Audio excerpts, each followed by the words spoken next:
okay? So traditionally, an Omer was an offering that was made in the Holy Temple. We had our sacrificial offerings that we would make at different times, the offering for guilt, for sin, for well-being, and most particularly, these were very important during the pilgrimage festivals, which we know are Passover, Shavuot, and Sukkot.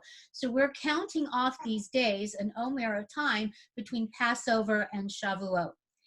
And then what we have is we want to like figure out what that actual unit of measure is when we're talking about an Omer. What actually is it? Okay, so it was a unit of measure for grain and other dry goods, which equals in our measuring system to about 9.3 cups. Okay, well, we're not making the offerings in the festival like we did in the past. We don't have the Holy Temple. 2 of them have been destroyed, and some want to make that third, as we've talked about sometimes. But so what we're going to do is during this 7-week period, we are doing this count daily. This is our unit of measure that we're bringing to offer up unto the Lord, offer up of our own being. As we make a different kind of sacrifice. And right now during the pandemic, we're making a different kind of sacrifice because we're staying home. So we're learning and we're growing, and this is what we should be doing anyway during this time. But this has given us the perfect opportunity to do so.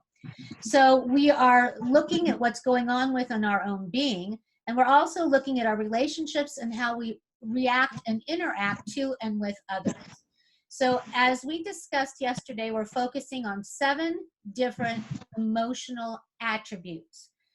Chesed, and think of the calendar that we were looking at, which is loving kindness, Gevurah, justice and discipline, Tiferet, harmony and compassion, which we're discussing today, Netzach, endurance, Od, humility, Yesod, bonding, and Malchut, sovereignty, leadership. So we discussed on day 1, which was actually during our Seder, that was the day to focus on love. So to review a little bit, love is the most powerful and necessary component in life. We need this. It's as important as the air that we breathe. But love requires both giving and receiving.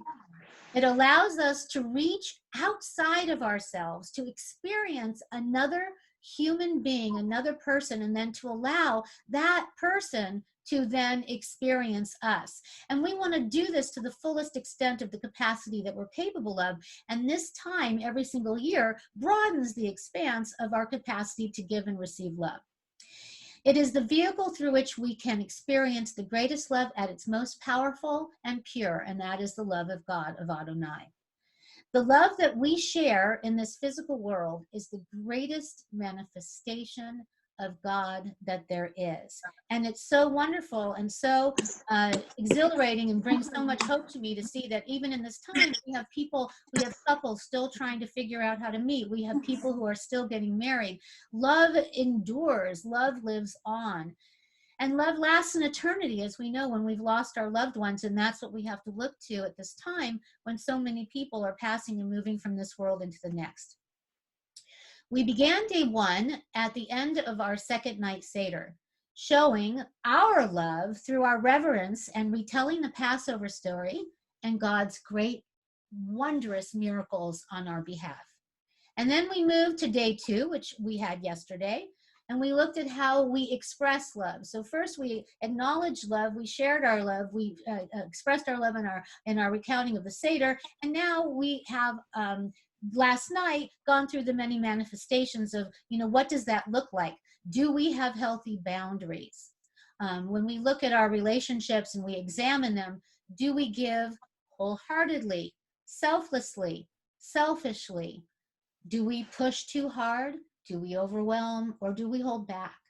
Do we behave in a healthy manner, or do we feed into unhealthy dynamics and perpetuate negative relationships? When are we silent? Do we withhold love? Or do we have others in our life that wield it as a weapon, as a bargaining tool? When do we say too much or not enough? Are we speaking to our loved ones in a way that they can be heard?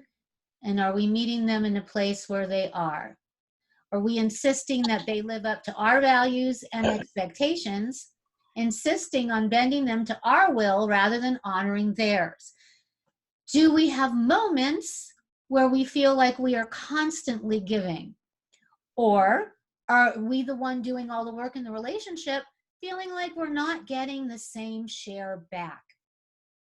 So these are the things that we discussed yesterday, and these are the things that hopefully you let percolate over the evening, and now we can then continue our growth as into day 3. We move toward harmony and love and compassion. So now,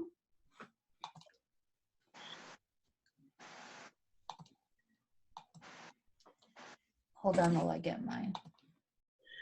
We're going forward into a state of love and compassion. And as we look to our Torah, we see the dictates that we get from God. And when we look to them, we see the rich examples and the importance of reaching out to others with love and compassion. You know, honor thy neighbor, love thy neighbor as thyself. But we have God as our most ultimate example. So as scripture states, you, Lord, are a compassionate and a gracious God, slow to anger, abounding in love and faithfulness. As a father has compassion on his children, so the Lord has compassion on those who fear him. The Lord is gracious and compassionate, slow to anger, and rich in love.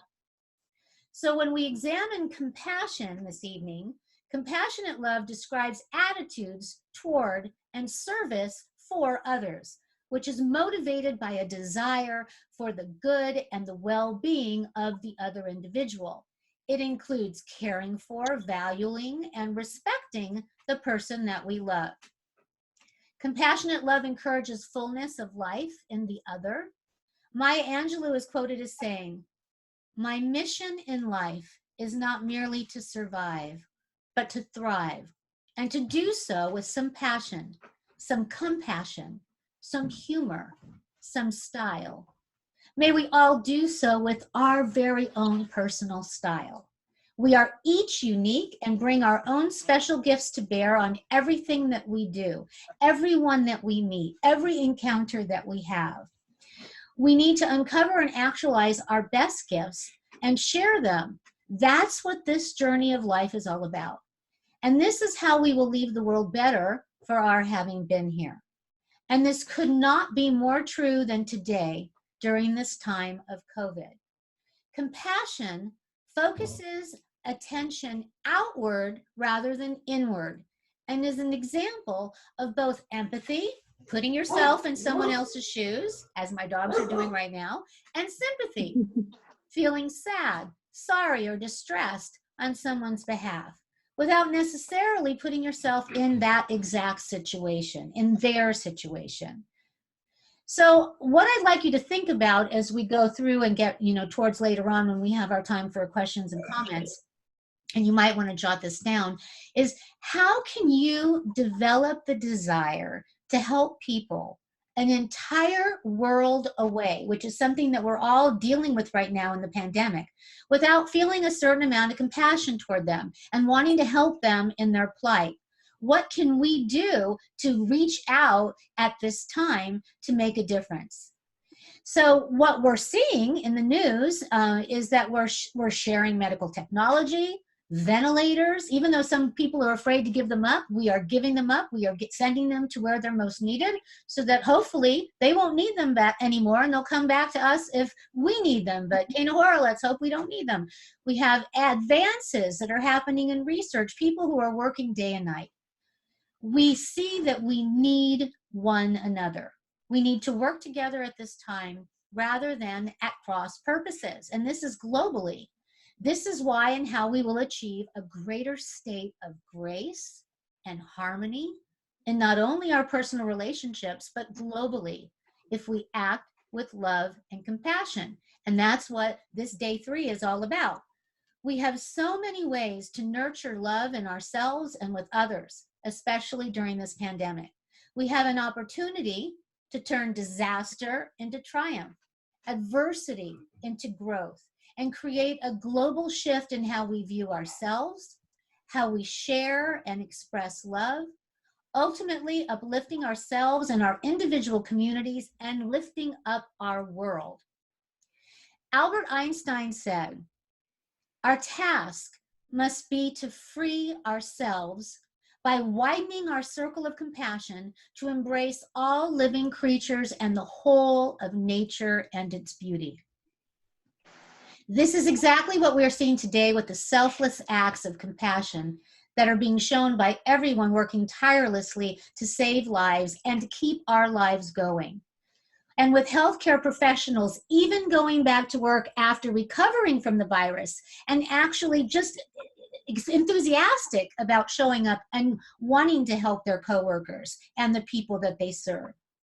So we need to ask ourselves at this time, what can we do? How can we do our part to bring healing energy to ourselves and to our world? So by looking at the emotional attributes inherent in the Sphero and applying them to our lives during this 7-week period, this can inspire and drive us toward a new state of living and being, so that when this pandemic passes, and it will, we will come out on the other side stronger than we were before, more united globally as a people, as one humanity sharing this planet. Loving ourselves enough to stay home and stay safe, especially as the days and weeks go by and we start to get even more stir crazy.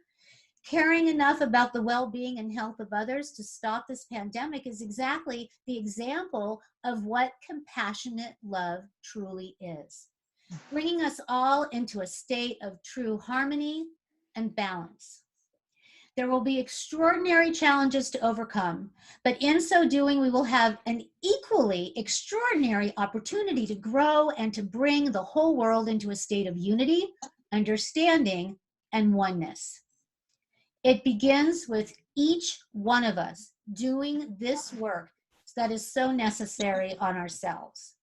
As healthcare workers and first responders are clamoring to heal on the front lines, we can do our part by healing ourselves at home. Today, as we said, is the 3rd day of the Omer, by looking at how we love. So think about this, jot it down maybe.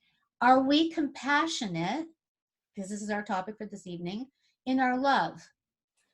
And are we working to create a harmonious balance in the interpersonal relationships that we have with others, or even bringing harmony within our own being? So on day 3, we look at the Tiferet of Chesed, bringing compassion and harmony into our relationships in loving kindness. When we have harmony and love, we are creating a blend between the Chesed and the Gevurah aspects of love, exemplifying acts of empathy and compassion. We give unconditionally, even when the recipient doesn't deserve it or is acting in a contrary way. We continue to give freely. We don't withhold, we don't hold back. We share our love even with those who have most hurt us. And this is an extremely tall order. So think about relationship situations that you are currently in, or maybe some that you've had experience with in the past, or those that you know of other people. And think about how challenging it is to remain in a state of love, exercising compassion, and then maintaining empathy when you feel so injured.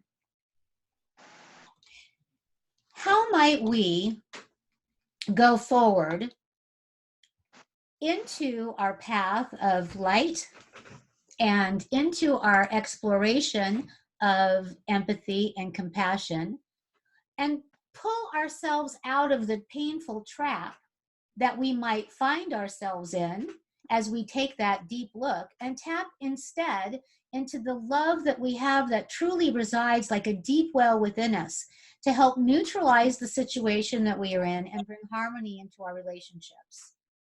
This is what we're all doing together as one global planet.